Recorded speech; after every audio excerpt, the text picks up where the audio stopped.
Are your ulcerative colitis symptoms proving difficult to manage? Tremfya guselkumab can help you manage the cycle of UC symptoms. At 1 year, many patients taking Tremfya achieved clinical remission, and some patients also achieved endoscopic remission. Individual results may vary. Tremfya is a prescription medicine used to treat adults with moderately to severely active ulcerative colitis. Serious allergic reactions and increased risk of infections may occur. Before treatment, your doctor should check you for infections and TB. Tell your doctor if you have an infection, flu-like symptoms, or if you need a vaccine. Ask your doctor if Tremfya can help you manage the cycle of UC symptoms. Call 1-800-526-7736 to learn more, or visit tremfyaradio.com.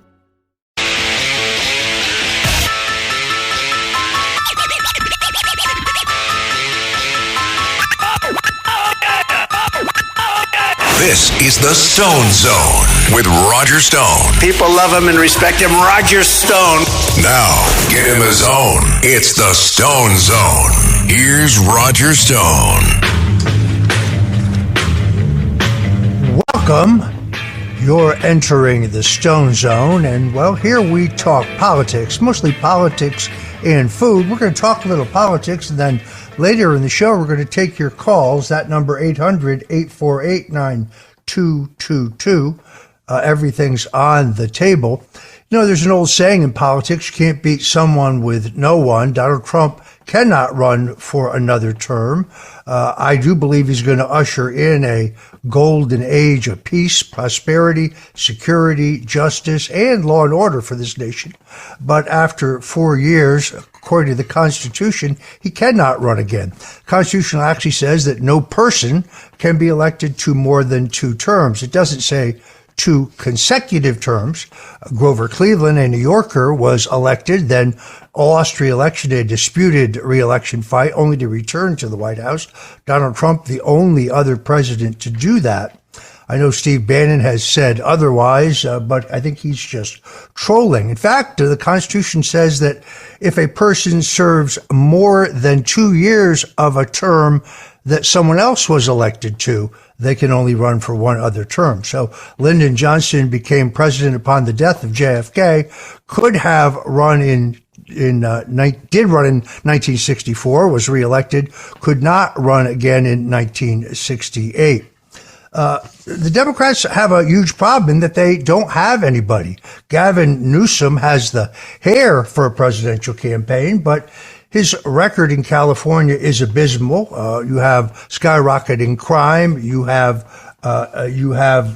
Los Angeles and San Francisco, essentially the world's largest outdoor toilets. You have skyrocketing taxes and monstrous problems. I'm not sure what his slogan would be. He'll do for America what he's done for California. It's looking like California could actually go red. A lot of strong potential candidates looking at a governor's race in the Golden State. Then there's, of course, Pennsylvania Governor Josh Shapiro, but he continues to be dogged by the case of a woman by the name of Ellen Greenberg. Ellen Greenberg was stabbed to death 20 times, including 10 stab wounds on her back and her neck. It is thought that her fiance, Samuel Goldberg, who was a donor to Josh Shapiro, and whose family donated to Josh Shapiro, who was then the state's attorney general, was a suspect. And in fact, Goldberg's uncle and a prominent Pennsylvania judge actually gained entrance to the apartment where Greenberg was either murdered or committed suicide, and removed a number of personal items, including laptops, telephones, and credit cards. Nonetheless, Attorney General Josh Shapiro declared that death to be a suicide and closed the case. There's an ongoing civil suit from the Greenberg family who doubt that. But there's a new candidate now emerging. Former Chicago mayor and Clinton political machine hatchet man Rahm Emanuel actually appears to be gearing up for a 2028 presidential run. Emanuel is hitting the media and speaking circuit with the message that Democrats must pivot back to the political middle. Fresh off a stint as former President Joe Biden's ambassador to Japan, Emanuel is appearing on podcasts while arguing that his party has become too focused on niche cultural and social issues like transgenderism. He's got that right. During a recent appearance on Bill Maher's show, I actually saw Emanuel take the more progressive audience to task for catering to the far left fringe issues. In the 7th grade, if I had known I could have said the word they and gotten into the girls' bathroom, I would have done it, Emanuel said. Not a terribly funny joke. There's also some discussion of ESPN broadcaster Stephen A. Smith, but Smith himself denies that he will be a candidate and says the fact that others are referring to him as a potential candidate shows how the Democrat Party is bankrupt and has, as they would say in the sports game, no bench. This is a pretty pathetic primary field of Democrats, but there are persuasive operatives that the MAGA movement needs to take these threats somewhat more seriously. Smith would actually be a better candidate than either Newsom, who recently had both Charlie Kirk and Steve Bannon on his show, or, of course, there is Kamala Harris. There are many who believe that she'll run for governor of California, where Gavin Newsom is term limited, for another shot at Casa Blanca. We should be so lucky. As far as the other potential candidate, Michelle Obama, who I incorrectly predicted would be drafted by the Democrats in the most recent election, I defend my prediction, by the way, by pointing out the time lapse between the time that Joe Biden dropped out and Kamala cinched the nomination without the support of a single primary voter or caucus voter in a completely non-democratic process, and the time that the Obamas finally endorsed Kamala. It is my belief that in that time frame, Nancy Pelosi and former President Barack Obama were trying to convince Michelle Obama to cede to a draft. I never said that Michelle Obama would run for president. I said that I thought she would be drafted. And in retrospect, I thought at the time that perhaps she would have been a stronger candidate than Kamala Harris. She had, after all, no political record to attack. But something is amiss. She recently launched her new podcast called IMO. And so far she has 12,000 subscribers. You heard that right, 12,000. This is somebody with 54 million followers on X, someone who has 48 million followers on YouTube, and let me check this, 78 million followers on Instagram, yet she has only 12,000 followers on her new podcast, which was launched with extensive media fanfare. Shows me that the folks out there are finished with Barack Obama. Speaking of presidential runs, Steve Bannon says he's running for president. Yes, you heard that right. I don't think Steve is candidate material. First, there is the fact that he recently pled guilty to stealing $15 million from the Build the Wall Foundation. His two co-conspirators in that, both serving multi-sentenced federal time, but strangely, a New York judge recently accepted a guilty plea from Bannon, but then sentenced him to no jail time. Incredibly, in a Politico interview, Bannon refused to rule out a presidential bid. Now, people ask me, what's my beef with Bannon? It's very simple.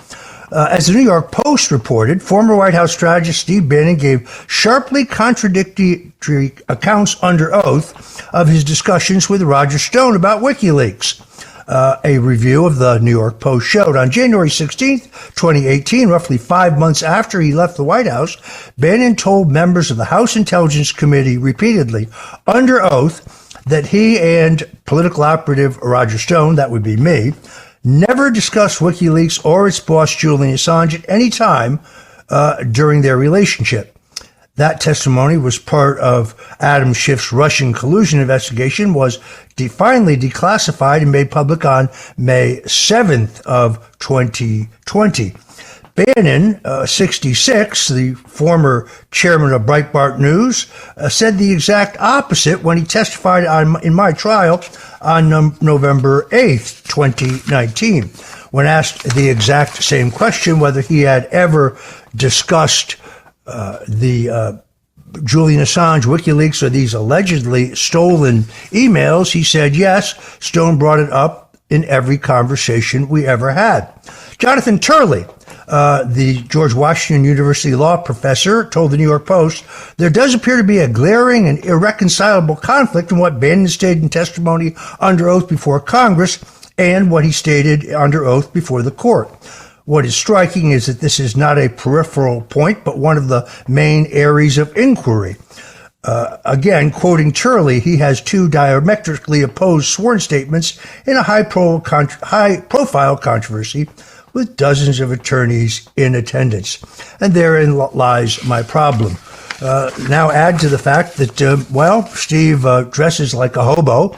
I think he chases down homeless people for his clothes, and I don't understand his aversion to soap and water. Nonetheless, I am a Christian, and I have taken to heart the Bible's admonition that you must forgive but not forget. So I have forgiven Steve Bannon for being a government witness and perjuring himself at my trial when they tried to frame me for non-existent Russian collusion. Of course, when BuzzFeed sued the U.S. Justice Department and they finally released Robert Mueller's long-hidden, long-redacted final report, even Mueller could not sugarcoat the fact that he had found no evidence of Russian collusion, no evidence of WikiLeaks collaboration, or any other crime on my part. The judge in my case, who said that she would not give us and my defense attorneys the entire Mueller report, said that she would read the entire report in her chambers and she would give us the relevant parts. Unfortunately, she didn't give us that part, which completely and totally exonerated me. So pardon me if I can't stop laughing about a Steve Bannon presidential candidacy.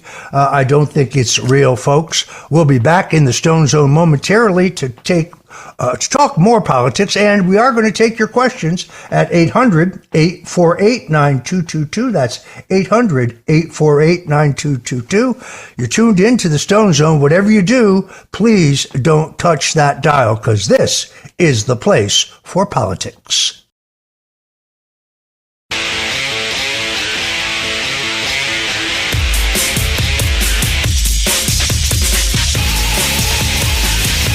This is the Stone Zone with Roger Stone. They went after a guy named Roger Stone who's sitting in the office. And I'll say this in front of Roger, he's no baby. And right now he's cleaner than anybody in this place. No, they treated him very unfairly. Now, get in the zone. It's the Stone Zone. Here's Roger Stone. You are in the Stone Zone. This is the place for politics. Today, nearly 100 radical leftist protesters stormed Trump Tower. They were handcuffed and loaded into New York Police Department buses. The leftist lunatics were chanting "Free Mahmoud," protesting the deportation of their fellow Marxist demonstrator Mahmoud Khalil. Jewish Voices for Peace, a Marxist Jewish group that often advocates for radical Islamists, was the banner organization used to spearhead this protest. The president and his family have a residence in Trump Tower. To me, this behavior cannot be tolerated. Hopefully, some of these protesters will follow in the path of their friend Mahmoud and end up getting deported.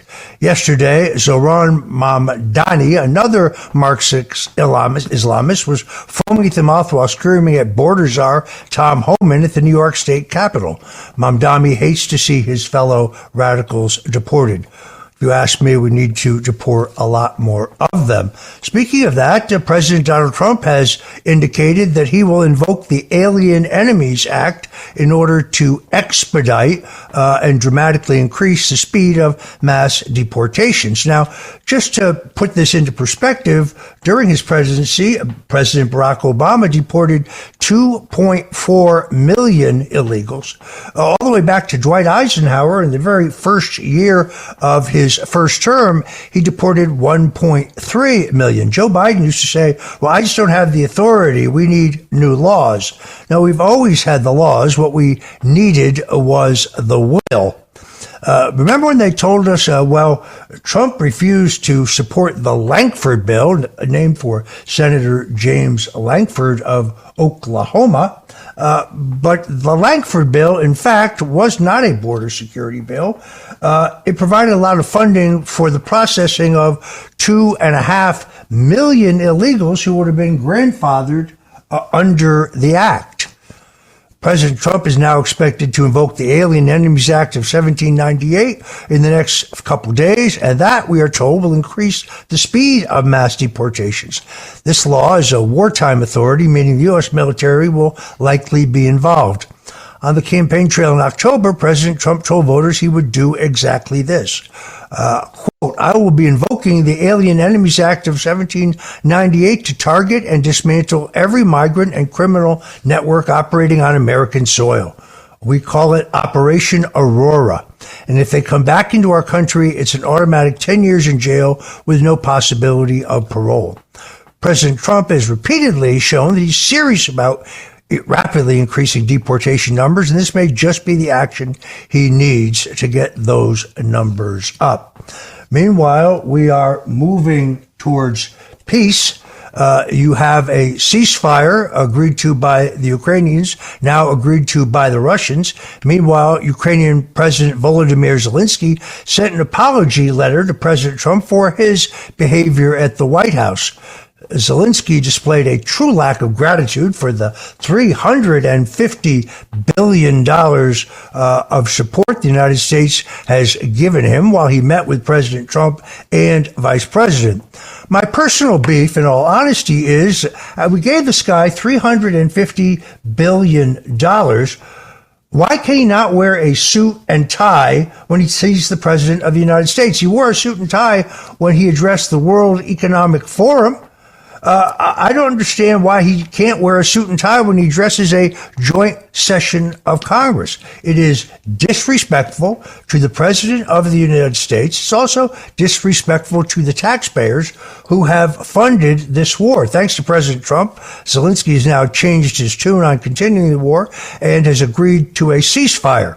Meanwhile, President Trump has threatened the Russians with bank sanctions, and tariffs if they don't come to the table. There's one thing Donald Trump understands, it is the art of the deal, and he clearly knows in order to negotiate peace, well, it takes two to tango. I predict that Donald Trump will end this war and he will win the Nobel Peace Prize, which frankly he will so richly deserve. We'll be right back to take your calls at 800-848-9222, 800-848-9222, right here in the Stone Zone.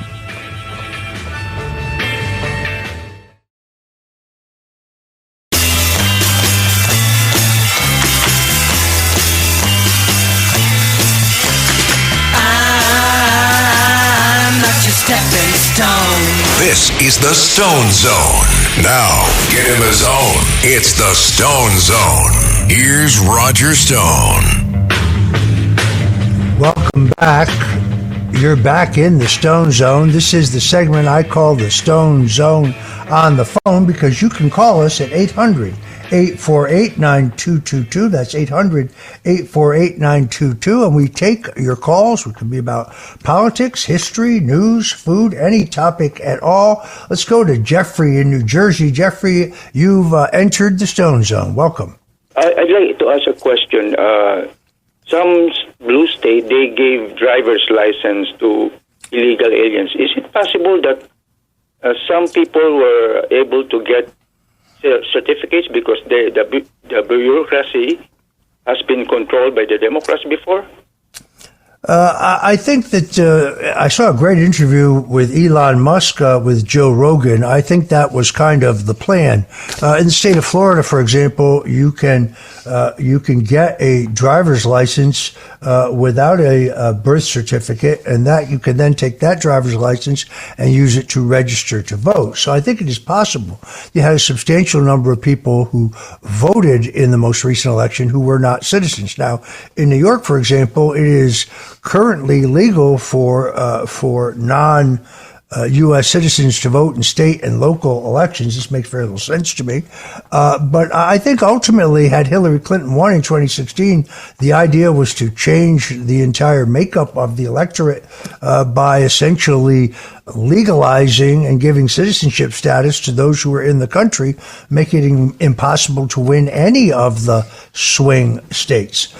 So I think that the real issue is twofold. One, in the census, we clearly counted people who were not U.S. citizens, and we used that count for the effort to determine the new congressional districts in both the House and Senate, the redistricting. I think the entire census should be thrown out.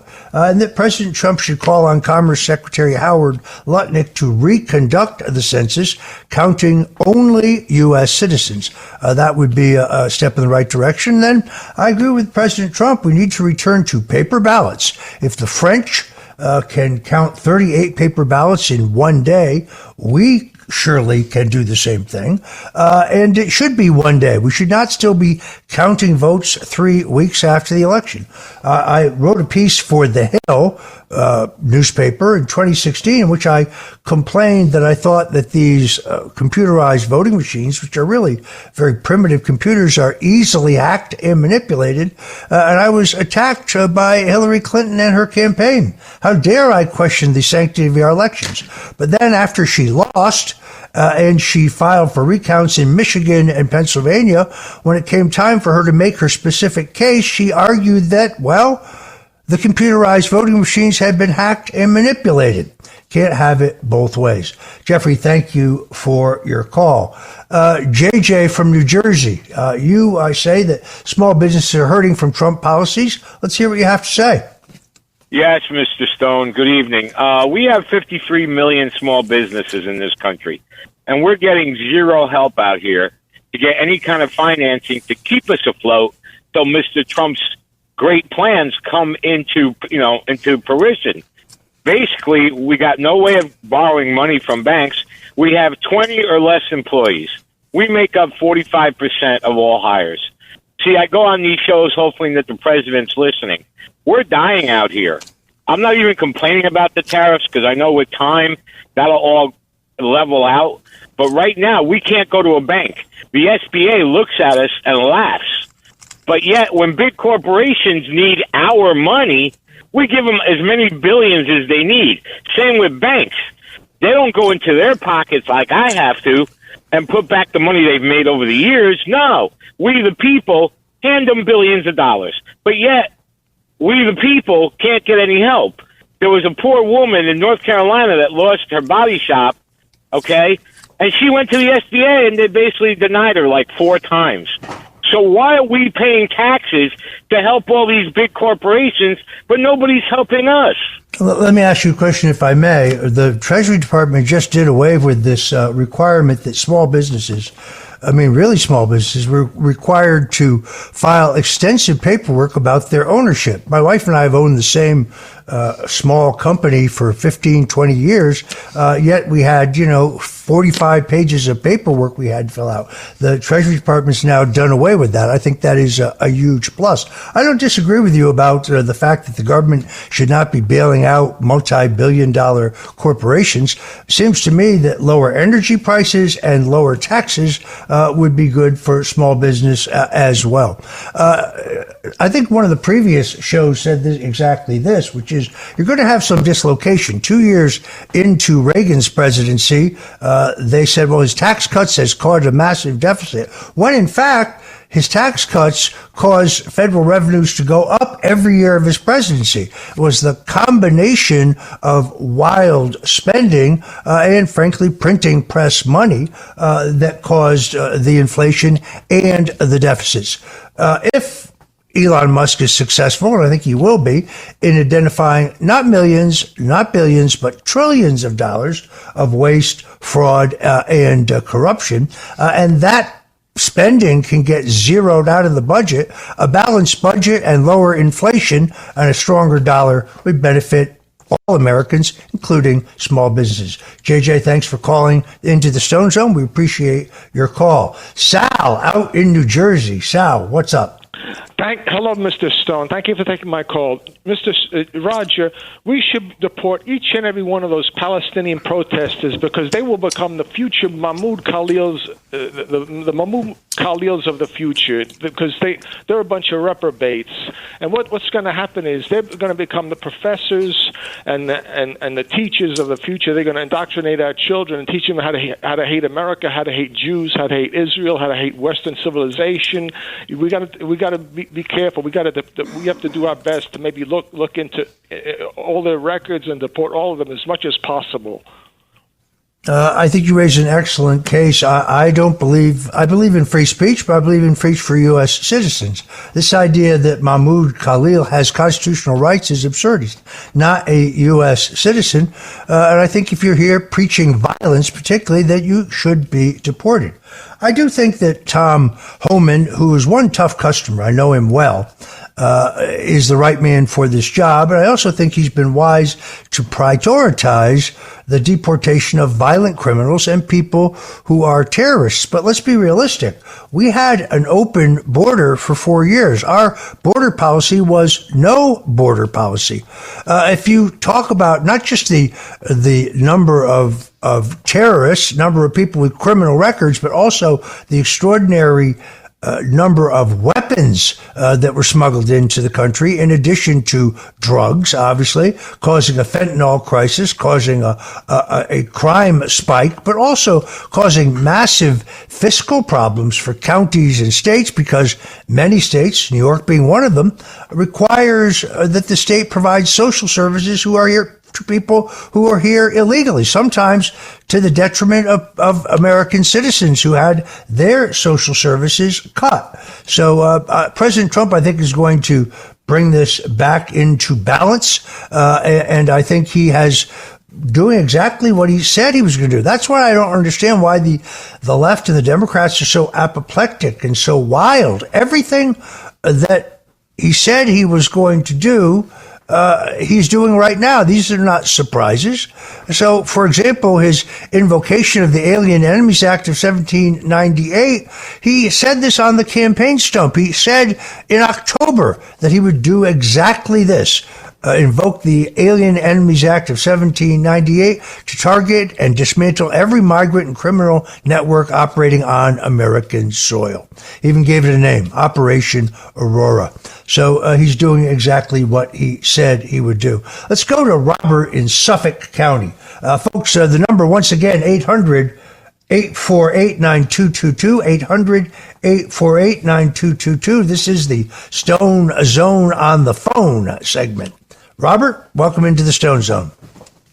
Thank you. Good evening, Roger. I believe that ranked choice voting is unconstitutional. You are choosing from a slate of candidates more than one person to vote for. On its face, that has to be violating the one person, one vote rule. You make an excellent point. My friend, the criminal defense lawyer and constitutional scholar David Schoen, has filed a lawsuit on behalf of plaintiffs in California challenging their jungle primary system, which is very similar. This is where all candidates of all parties run in one election, multiple Republicans, multiple Democrats, and just based on a quick examination, no minor party candidate ever makes the final two. Ranked choice voting, I wrote a long piece about this. You can find it at the Stone Zone. I make the exact same point, which is you're not electing the person who got the most votes.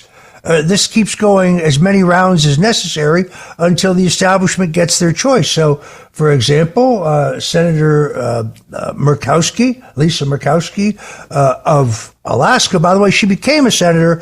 Her father was the U.S. senator. Then he got elected governor. Then he resigned from the Senate seat, was sworn in as governor. Then he appointed his daughter, Lisa Murkowski to be the senator. And she has stayed there and been reelected now repeatedly without ever getting a majority of the vote on the first round.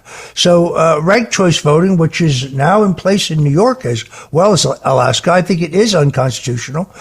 We need to go back to the idea that the candidate with the most votes wins, period. Thanks very much, Robert, for your call. Brian in Clarion, Pennsylvania, you're on the line. We got about 2.5 minutes. Brian, what's on your mind? Thank you, Mr. Stone. Over the Biden administration, I've been thinking a lot about all these treasonous acts. Do we still have treason laws that could be charged and carried out with severe penalty? I think of the January 6th committee when documents were destroyed, and there's so many examples I can hardly come up with anymore, but I mean, why aren't we seeing charges of treason against people who carry out seditious acts against the United States? We certainly do have laws against treason. The Russian collusion hoax is the greatest treasonous abuse of power in American history. It is nothing less than the use of the full authority of the United States government and the extraordinary capabilities of our intelligence agencies utilizing two pieces of what they knew was false evidence, the Steele dossier and the false claim that the Russians had hacked the DNC to try to remove a duly elected president. It is most definitely a treasonous act. Now, Joe Biden. Why haven't we seen charges brought against these people? I think upon conviction, isn't it death by firing squad? I'm not sure it's firing squad, but it is capital punishment for someone who is convicted of treason. Look, Pam Bondi has been the Attorney General of the United States for less than 2 months. Donald Trump's been the president for less than 2 months. We shall see whether the scales of justice will indeed be rebalanced and whether anybody will be held responsible for what had to be the greatest single abuse of power in American political history. Folks, you're tuned in to the Stone Zone. We're going to come back and take more of your questions at 800-848-9222. That's 800-848-9222. Whatever you do, don't touch that dial. We'll be back to take your questions, your calls when we come right back.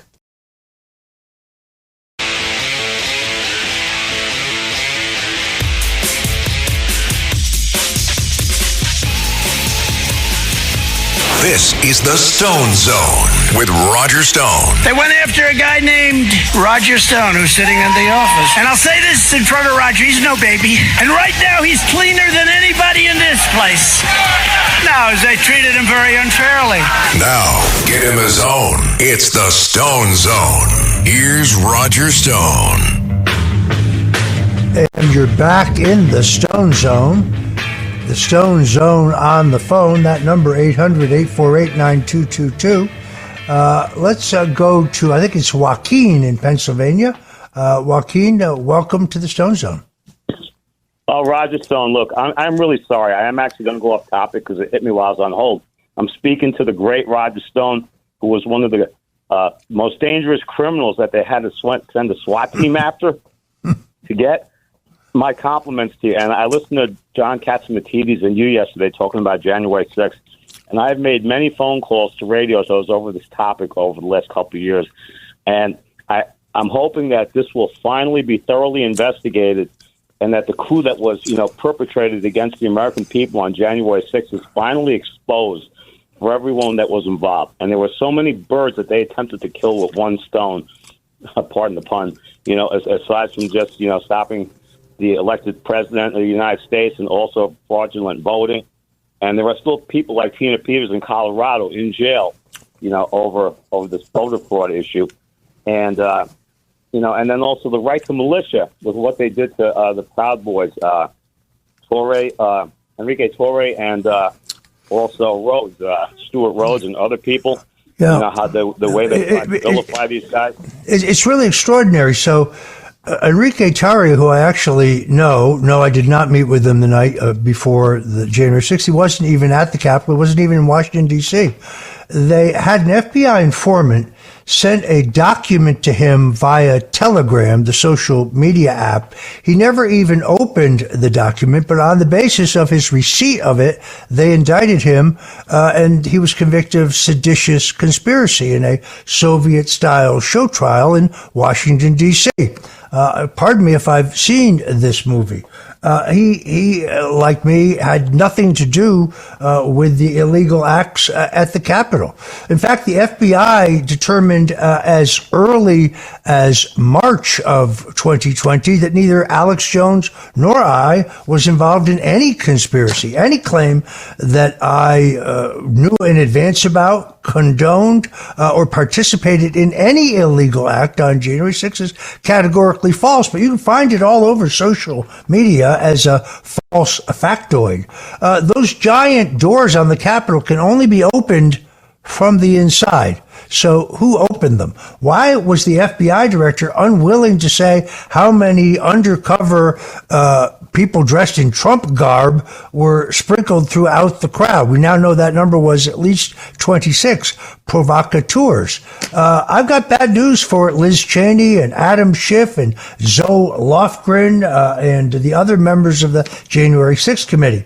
Their preemptive pardons were signed with an auto pen while Joe Biden was out of the country. They're not valid, so those people can be prosecuted. Here's what I suggest.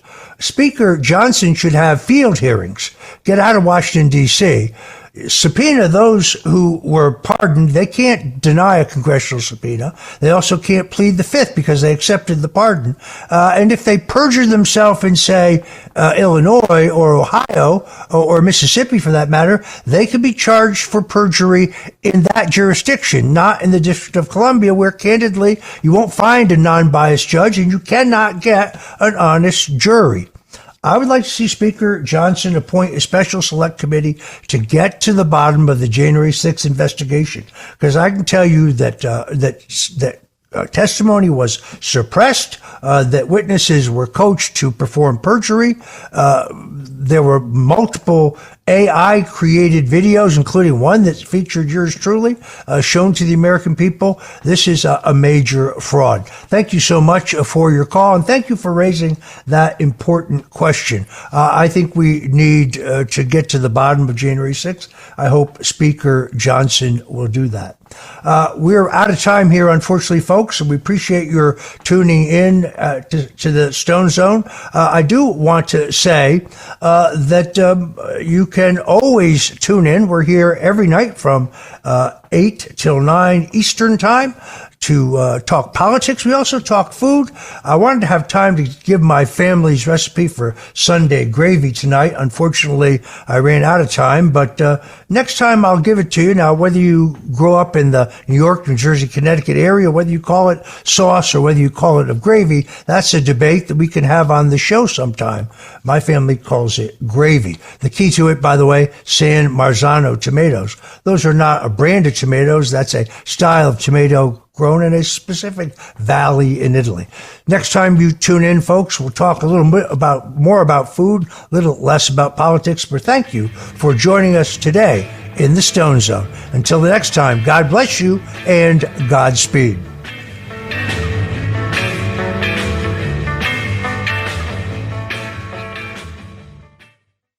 This shrimp and coconut sauce is divine. What's your secret? Goya coconut milk. How does it taste so good? It's all in that real coconut flavor and that rich, creamy texture. What about thickeners and added sugars? None. Just smooth, coconutty goodness. What can I make with it? From curries to sweet treats like coconut flan, the possibilities are endless. Goya coconut milk. Take your cooking to the next level. No question about it. Find it in the Goya section of your local grocery store. If it's Goya, it has to be good.